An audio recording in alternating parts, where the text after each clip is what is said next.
तर जितेंद्र आव्हाड हे पहिल्यांदाच मुंब्र्यामध्ये आलेले आहेत आणि त्यांचं जोरदार स्वागत इथे करण्यात आलं।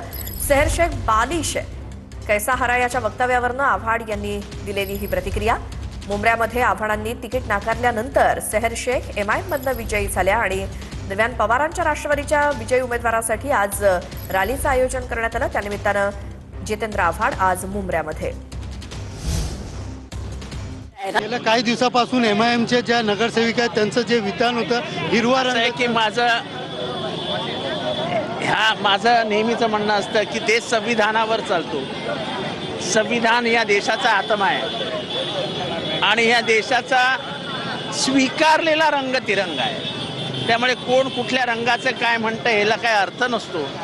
त्याला प्रसिद्धी माध्यम प्रसिद्धी देत असतात आणि त्या प्रसिद्धीवरती लोक खेळत असतात। तुम्ही बालिश असतात।